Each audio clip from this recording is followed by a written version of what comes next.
हाँ, सभी बच्चों का एक बार फिर से हमारे इस YouTube चैनल पर स्वागत है। तो हमने जो एनएमएस के अंदर जो मानसिक योग्यता पढ़ रहे थे उसमें वर्णमाला परीक्षण, क्रम परीक्षण और जो दूसरा टॉपिक था घड़ी से संबंधित प्रश्न या समय संबंधी प्रश्न, उसके बारे में कुछ पढ़ लिया था कि यदि घड़ी में समय हो तो यदि हमें दर्पण में वो समय पूछा जाए तो कितने में से घटाएंगे। तो अब उसके हम प्रश्न करते हैं। क्या करते हैं? प्रश्न करते हैं। तो आइए सभी बच्चों, हम अब प्रश्न देखते हैं। सबसे पहला प्रश्न है, यदि घड़ी में क्या घड़ी में 9:47 और 17 सेकंड है। कितनी है? 9:47 है। तो बताइए दर्पण में देखने पर, किसमें देखने पर भाई? दर्पण में देखने पर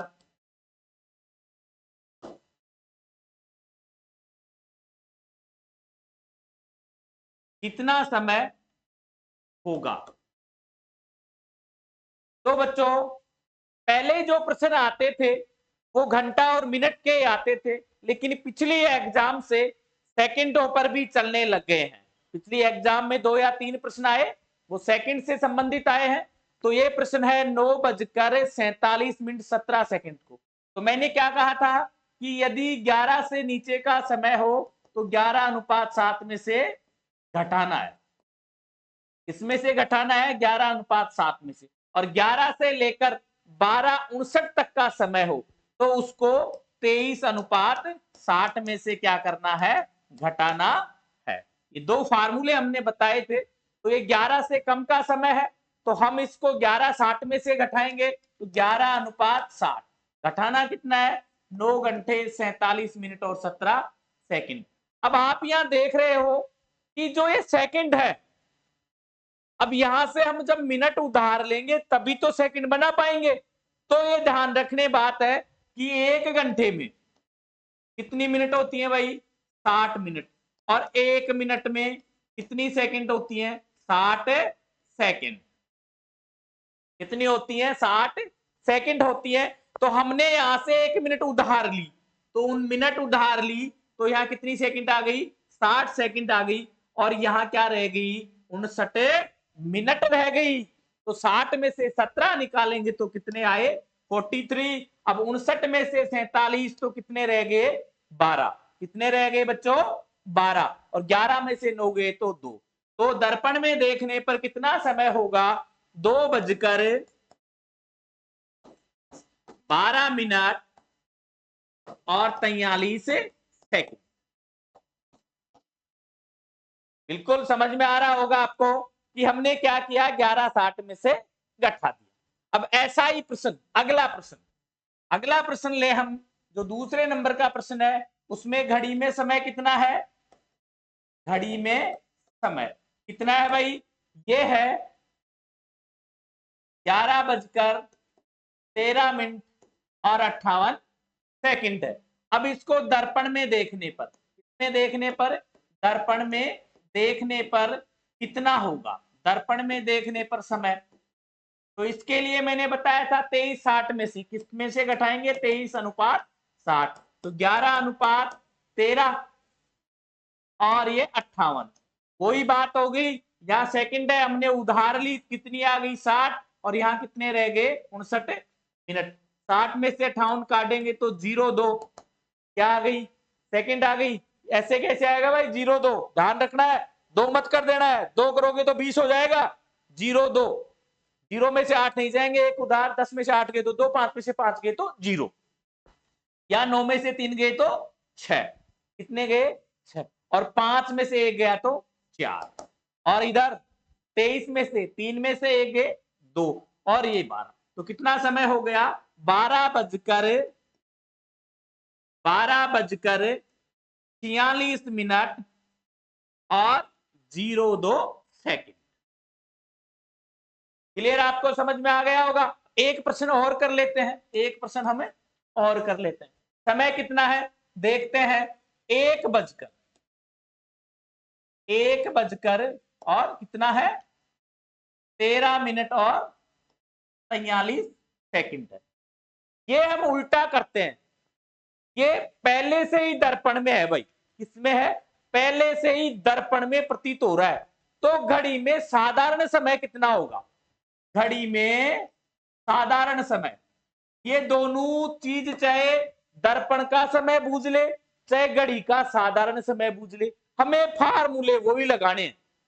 11 से कम का बूझे तो 11:60 में से घटाना है, और 11 से लेकर 12:59 तक बूझे तो 23 से कितने में से घटाना है, 60 में से। अब यहाँ 1 का बूझ रहा है तो 11:60 में से ही घटेगा, तो कितना हो गया 11:60, कितना 1, 13 और ये कितने हैं 43। अब इधर उधार लेंगे तो 60 सेकंड और यहां रह गई 59 मिनट। 60 में से यहां 7 और यहां 1, 9 में से 3 गए तो 6 और 5 में 1 गया तो 4, और 11 में से 1 जाएगा तो कितने आएंगे भाई, 1 में से 1 गया तो क्या 0, ये भाई 1 बज रहा है ना, तो 1 में से 1 0 और इधर 1, तो समय कितना हो गया 10:46 और 17 सेकंड। यह आ गया घड़ी का वास्तविक समय। तो आपको प्रश्न कैसे भी पूछा जाए, सिर्फ इतना ध्यान रखना है कि 11 से कम को समय वह तो 11:60 में घटा दो, और 11 से ऊपर 12:59 का समय हो तो बच्चों 23:60 में से घटा देना है। आपका प्रश्न सही जाएगा, गलत किसी भी आधार पे नहीं होगा। घड़ी से संबंधित समय के 2 या 3 प्रश्न पक्का ही आऊंगा भाई। और जे आगे जल दर्पण और दर्पण पढ़ेंगे उसके भी 4 या 5 प्रश्न आएंगे। तो ये हो गया हमारा घड़ी का दर्पण का समय। अभी तक आया तो नहीं, लेकिन जल में देखने पर समय पूछ ले तो कैसे करेंगे, तो उसके लिए बच्चों अगला एक नियम है। कौन सा है, जल में देखने पर कौन सा नियम है, वो नियम अभी हम आपको बता रहे हैं। नियम है बच्चों 18:30 में से घटाना है भाई। कितने में से घटाना है, 18:30 में से घटाना है आपको। कितने में घटाना है, 18:30 में से घटाना है। कौन सा, जल का। देखना भाई बहुत इंपॉर्टेंट है बच्चों। जल प्रतिबिंब में घड़ी का समय, किसका समय, घड़ी का समय देखना कैसे कि घड़ी में 6:13 वेरी में 18 सेकंड भी वेरी, कितनी हो रही है 18 सेकंड भी। तो हम अब देखते हैं, इसके लिए फार्मूला है घड़ी का आए तो जो समय है उसको 18:30 में से घटा देना है, कितने में से, 18:30 में से। प्रश्न लेते हैं एक, घड़ी में समय हो रहा है 9:19 और 47 सेकंड। इसमें समय हो रहा है, घड़ी में हो रहा है भाई, इसमें घड़ी में। अब इसको जल में देखने पर कितना समय दिखाई देगा, कितना समय दिखाई देगा। तो हमें क्या करना है, 18:30 में से घटाना है। घटाओ भाई, 18 कितना घटावा, 9:19:47। वो भाया ध्यान राखवा की बात है। सेकंड डाली तो उधार लिया, मिनट ले लिया भाई, कत्ती आई 60 और घटाया 47 तो क्या बच गई 29 में से 19 तो 10 और 18 में 9 गया जना 9, तो कत्तो प्रतीत वैर्यो है 9 बजर। उल्टा होता है, जब जल में देखे तो उल्टा 12 का 6। अब 9 का उल्टा क्या होगा? 9 का तो 9 के आसपास ही जाएगा, क्योंकि ये कितना समय 19 मिनट है, तो उसके आसपास ही चली जाएगी। तो 9 बजकर कितना हो रहा है? 9 बजकर 10 मिनट और 13 सेकंड का समय प्रतीत होगा। ये हमारा आंसर। हाँ, अगला प्रश्न बड़ा इंपॉर्टेंट है, देखना है भाई, ये प्रश्न बड़ा इंपॉर्टेंट है। घड़ी में समय, घड़ी में समय कितना हो रहा है? ये हो रहा है भाई 10 बजकर 47 मिनट और 49 सेकंड। ये समय है घड़ी में। अब इसको जल में देखने पर, किसमें? जल में, पानी में रहे, जल में देखने पर कितना प्रतीत होगा, कितना दिखाई देगा, कितना दिखाई देगा? हाँ, और जितने जो बच्चे हैं, चाहे वो पुलिस की तैयारी कर रहे हैं, चाहे वो रेलवे की कर रहे हैं, साधारण रीजनिंग के प्रश्न जो इन बच्चों को पढ़ाए जा रहे हैं, वो आप भी पढ़ सकते हो। ऐसे प्रश्न आपके भी आते हैं। तो इसलिए ये नहीं करें कि जो बच्चे तैयारी कर रहे हैं वो इनको देखे नहीं, वो भी देख सकते हो, उनको भी इससे फायदा ही होगा, ज्यादा नहीं तो रिवीजन ही हो जाएगा। तो देखो भाई, घड़ी में समय जल में देखने पर गठाना कितने में से है? 18:30 में से। गठाना कितना? 10:47:29। बड़ा इंपॉर्टेंट है भाई, देखना है। 49 उधार ले लिया, कितना आगा? 60 सेकंड आ गई। एक इधर, ये 11। लेकिन मामला यहां जाकर भाई गड़बड़ करता है। कत्ती रहेगी 32 और 29 47 बाकी कौन जाए? तो के करा ई घंटा में उधार लेंगा, तो 1 घंटा मिनट कत्ती 60 और दोनों ने जोड़ दिया ना 31 मिनट बन जाए भाई। ए 89 बन गई। 89 मासू जना 47 निकाला तो 9 मासू 7 काटा तो 2 और 8 मा 4 ने गठावा जना कत्ता में 4 होगी 42 मिनट और आड़े बच गया भाई 17 घंटा। 18 कौन बच रहा? अब 17 बच रहे, एक तो उधार ही लिया था। अब 17 मा 10 काटा, 7 का 7 और 0 आ जाएगा। तो समय कितना हो गया? 7 बजकर कितने बज रहे हैं भाई? अब 7 बजकर 42 मिनट और 11 सेकंड। लेकिन ये तो आ गया मैं जल में देखे तब, और आपने आ दे दे कि जल में देखबा पर तो अतो समय बह रहो, तो बिने साधारण रूप सु घड़ी में देखा तो कत्ता बजेगा। देखो अगला प्रश्न, ये प्रश्न पहले से जल में देखने पर, जल में देखने पर घड़ी में, अच्छी तरह देखना भाई, 12 बजकर 43 मिनट और 29 सेकंड समय प्रतीत हो रहा है, समय दिखाई दे रहा है, दे रहा है। ये तो बताइए, तो बताइए घड़ी में वास्तविक समय, वास्तविक समय कितना है?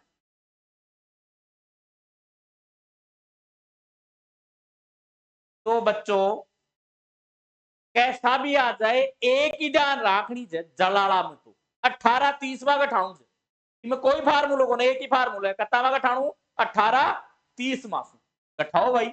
18:30 कत्ता 12:43:29 उधार लिया 60 सेकंड, 1 और 3 तो 31 तो सेकंड आ गई। अब यहां बच गई 29, एक 29 मा 43 जाए को ना गठे को ना, तो आप घंटा की उधार लिया, मिनट 60 दोनों ने जोड़ दिया, यहां रह गए 17, तो यहां कितने आ गए? 80 कितने आ गए 80। अब 9 में से 3 तो 6 और 8 में से 4 गए तो 4, 17 बच गए। 17 में से 12 निकाले तो कितने आ गए भाई 5। समय कितना है, वास्तविक समय है 5 बज, कितना है बच्चों 5:46 और 31 सेकंड। हाँ, जो आपके सामने ऑप्शन आएंगे वो ऐसे ही आएंगे, ऐसे ही आएंगे भाई 5:46:31 और ये आ जाएगा बी में, और ए में आ जाएगा 5:47:31 और सी में आ जाएगा, सी में क्या आ जाएगा 5, कितना आ जाएगा बच्चों 5, सी में आ जाएगा बच्चों 5 आ जाएगा, कितना आ जाएगा 5:44:47। इस प्रकार से डी में आएगा 6:47:31।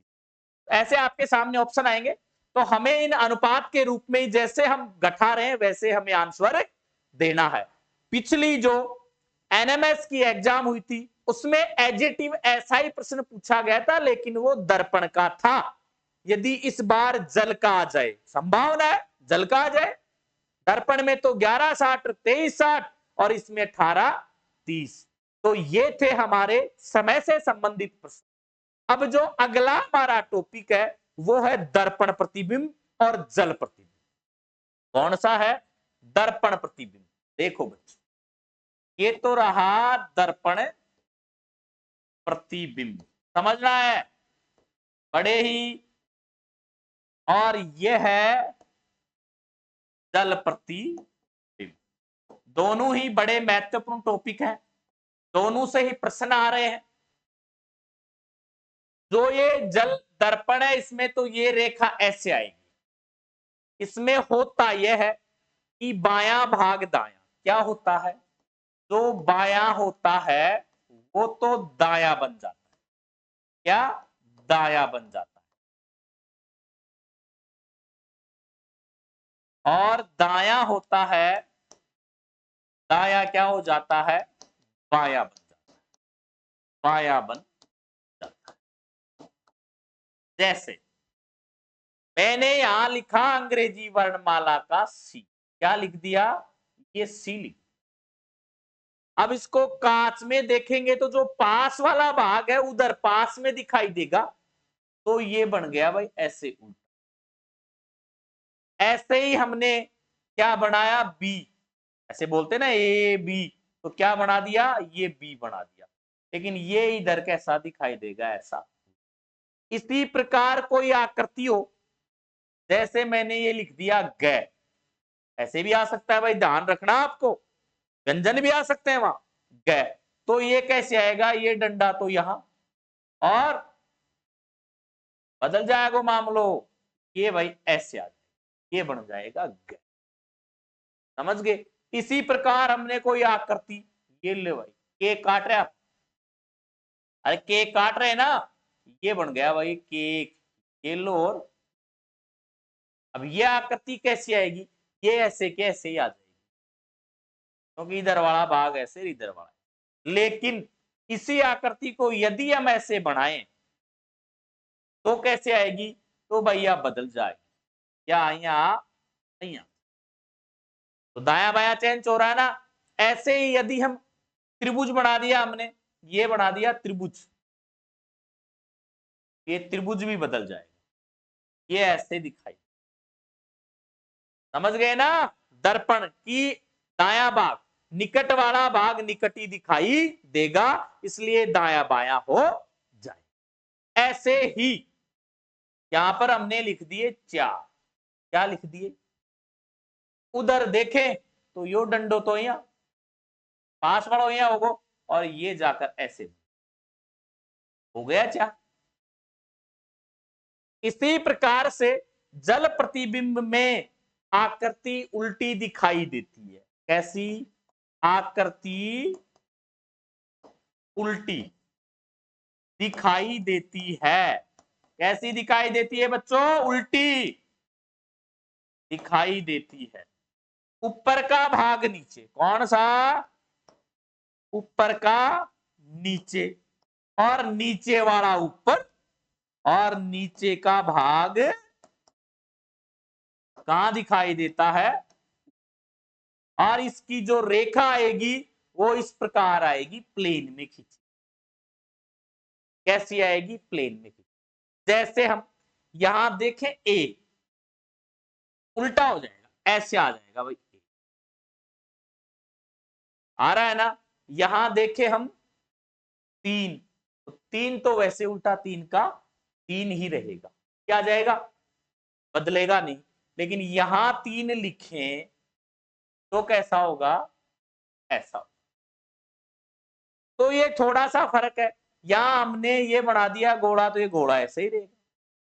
लेकिन त्रिभुज आप वहां बना दिया, त्रिभुज हमने बनाया ऐसे, ये तो भाई बदलेगा, ये नुकोला भाग नीचे चला जाए, तो आकृति क्या हो जाती है? उल्टी हो जाती है जल में। तो ये थे हमारे दर्पण प्रतिबिंब और जल प्रतिबिंब। जो जल दर्पण का प्रश्न आए उसको दोनों का समझने का तरीका यही है बच्चों कि दर्पण में तो दायां भाग बायां और बायां दायां, और जल में नीचे का ऊपर, ऊपर का नीचे। चलो भाई एक प्रश्न कर लेते हैं। लो भाई, जल प्रतिबिंब में आकृति कैसी दिखाई दे?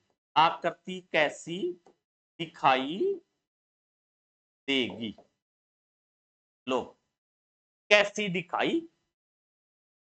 ये देखो भाई, सबसे पहले जल दर्पण ये आ गया, और आकृति बना दी 2, एक तो बना दी या, और एक बना दी। और अब हमसे पूछे ये दिखाई कैसी देगी, तो भैया इसके आंसर है ना ए, बी, सी, और फटाफट आंसर बना रखा जी, ये लो, और ऐसे हो। दूसरी ये ऐसे की ऐसे, और ये तीसरी, लो भाई, जो नीचा ने कर दियो इको चोटो, और इको भी कर दिया इसका, ये नीचा है लेकिन इसका ये। तो मैंने क्या बताया था, जल में की क्या हो जाएंगी? उल्टी हो जाएंगी। तो उल्टी कौन से में हो रही है? सी में हो रही है। तो हमारा आंसर क्या आ जाएगा? सी ऑप्शन आ जाए। ऐसे ही अब इनको पूछे कि आप इनको दर्पण में बताओ, दर्पण में तो इनमें कोई बदलाव नहीं होगा, ये ऐसे का ऐसा और ये ऐसा का। लेकिन जब मैंने इनको दर्पण के लिए इन आकृतियों को ये कर दिया, कैसे? ये बना दिया और ये बना दिया, अब बताओ ये कैसी दिखाई देंगी? तो ये दिखाई देंगी ये भाग उल्टा और ये भाग भी। तो हमारा आंसर कैसा होगा? ये होगा। अब समझ गए होगे आप? इस प्रकार के आपके सामने प्रश्न होंगे जो आकृतियों में होंगे, उनमें आपको गिनतियों की प्रैक्टिस करनी है। सभी को 1 से लेकर 100 तक की गिनतियों को दर्पण में और इसमें जल में, और पूरी एबीसीडी का। और जो कुछ आकृतियां हैं, वर्ग का क्या होगा? चतुर्भुज, ज्यादातर त्रिभुज, और जो ये शंकु बनता है ना, इन दोनों के प्रश्न आने के ज्यादा संभावनाएं रहते हैं आकृतियों में। तो ये था हमारा जल प्रतिबिंब, आकृति कैसी दिखाई देगी, और ये था दर्पण, ये क्या है? दर्पण। अब जो हमारा अगला टॉपिक है वो है आकृतियों की पहचान, कि हमें आकृतियां पहचाननी आनी चाहिए, कौन कौन सी आकृति हैं और किस आधार पर उनमें असमानताएं हो सकती हैं, किस आधार पर समानताएं हो सकती हैं। तो देखो अगला टॉपिक, अशाब्दिक भी है भाई, आपके 5 टॉपिक है शाब्दिक, कितने हैं? 5 टॉपिक। तो ये है आकृतियों की पहचान, ये पहले आपको होना जरूरी है।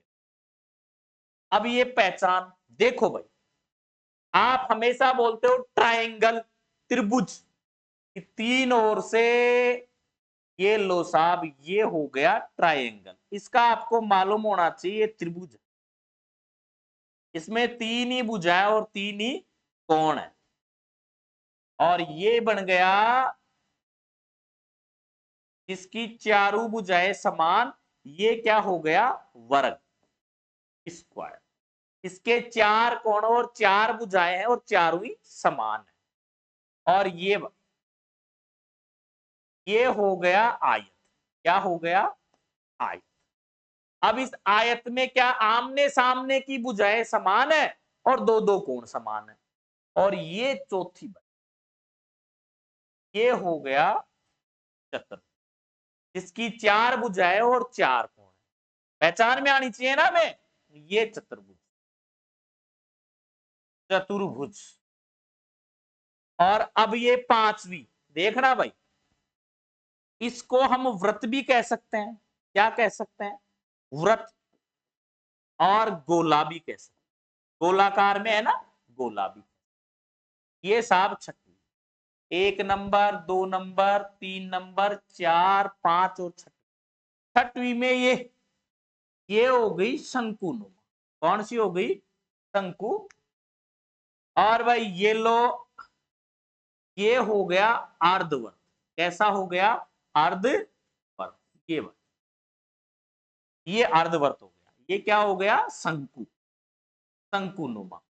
अरे केक की टोपी ले रहा था ना, केक काटा, केक मनावा, बर्थडे, आज जन्मदिन है, बर्थडे है, तो उसमें लाते हैं ना वो टोपी केक वाली, वो शंकुनुमा। ये हो गया अर्धवर्त। क्या हो गया, अर्धवर्त। ये वर्त है, इसका आधा है, ये हो गया अर्धवर्त। अब ये देखो भाई, ऐसे ये बनती है, ऐसे ये बन गई, ये बन गई।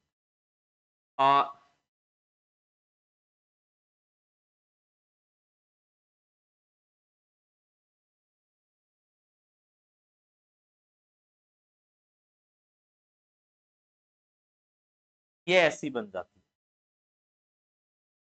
ये बनती है ना, बेलन सा बन रहा है ना, तो ये बेलन हो गया, या डमरू सा बन गया, तो बेलनाकार। कौन सी हुई, बेलनाकार। तो इस प्रकार ये अलग अलग आकृतियां, इसमें भुजा भी है, गोलाकार भी है, ऐसी अलग अलग हो गई ना। तो ये है हमारी आकृतियां। तो इन आकृतियों की हमें पहचान होना जरूरी है। एक जो घन बन आएंगे आपके, वेन आरेख भी है, और घन और पासा भी है, दोनों टॉपिक है, अच्छे टॉपिक है। एक घन बनता है ना भाई, अरे घन हम बनाते हैं, घन देखो कैसे।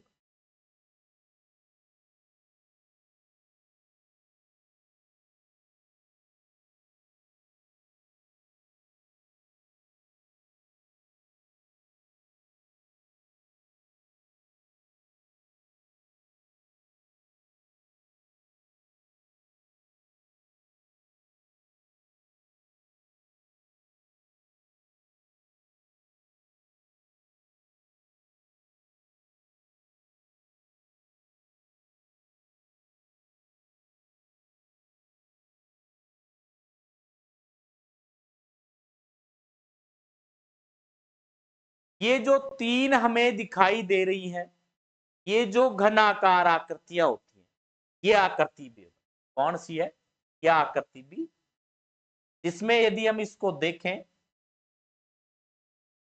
तो ये लो भाई, मैन तो ये होती है, ये इसमें मिल गई, ये इसमें मिल गई, और ये इसमें मिल गई, और ये बन गई भाई, ये हो गई घनाकार। कौन सी होगी, घनाकार। तो इस प्रकार से ये आकृतियां होती हैं। इन सभी आकृतियों की हमें पहचान होना जरूरी है, बिना पहचान के इनकी पहचान होना हमें बहुत जरूरी है। तो ये थी हमारी आकृतियां। अब इन आकृतियों में जो प्रश्न कैसे आएंगे, अशाब्दिक है ये।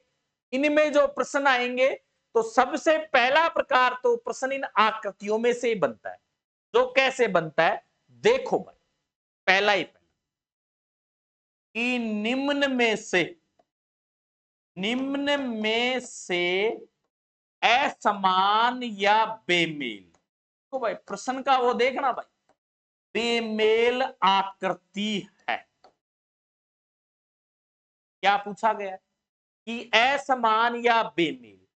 देखो आपके सामने ए बी सी और डी, यहां पर दे दिया गया, ये तो दे दिया गया क्या त्रिभुज, ये दे दिया गया, ये क्या है आयत, और ये है भाई चतुर्भुज।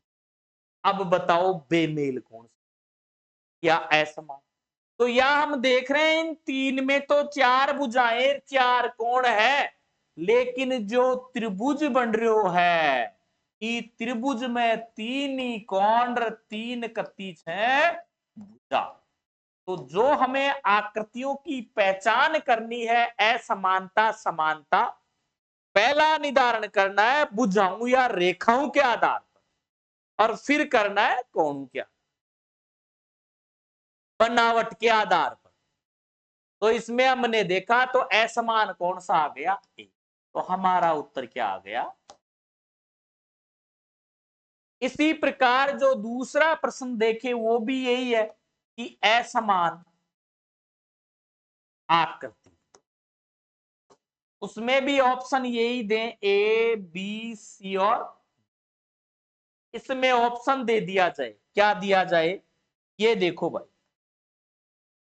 ये और फिर क्या है, ये है और ये है, ये बना दिया ये।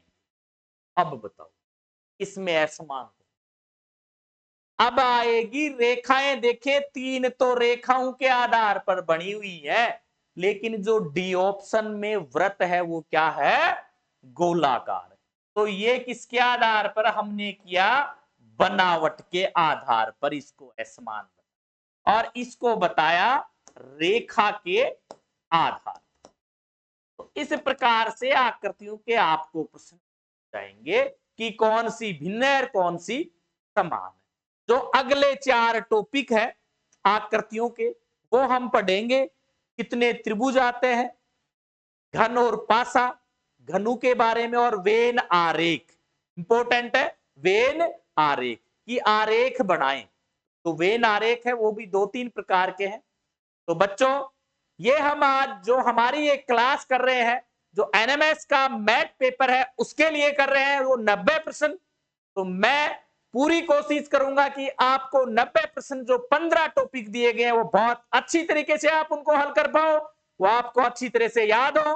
तो आप सभी मेरे साथ जुड़े रहिए राजेंद्र प्रसाद गुर्जर 3220 यूट्यूब चैनल के साथ। आप सभी का फिर से इस यूट्यूब चैनल पर धन्यवाद। जय हिंद, जय भारत। और ढाणी यूपीएस खैरवान के सभी बच्चे जो पहले भी मेरे द्वारा मार्गदर्शन लेकर सिलेक्ट हो चुके हैं और जो आगे भी होने वाले, वो ज्यादा से ज्यादा अन्य बच्चों को इन क्लासों को भेजे, जिससे दूसरे विद्यालयों के जो गवर्नमेंट विद्यालयों के बच्चे हैं उनको फायदा मिल सके। आपको तो मिलेगा, आपको तो ऑफलाइन भी मिल रहा है और ऑनलाइन भी इन छुट्टियों में मिल रहा है। तो मैंने ऑनलाइन का मकसद यही बनाया कि जो अन्य विद्यालयों के बच्चे हैं उनको भी मैथ पेपर की तैयारी अच्छे से करने को इन छुट्टियों में मिल जाए। और जितने भी मेरे गुरुजन बंधु मेरे भाई हैं, जो बड़े भाई है या छोटे भाई है, उन सभी से भी ये रिक्वेस्ट है कि ज्यादा से ज्यादा इन क्लासों को अन्य बच्चों को भी इन छुट्टियों में भेजिए, जिससे वो अपनी तैयारी को अच्छी तरह से धार दे सके और ये जो एनएमएस स्कॉलरशिप एग्जाम और नवोदय विद्यालय इनमें अपना सिलेक्शन पा सके। धन्यवाद।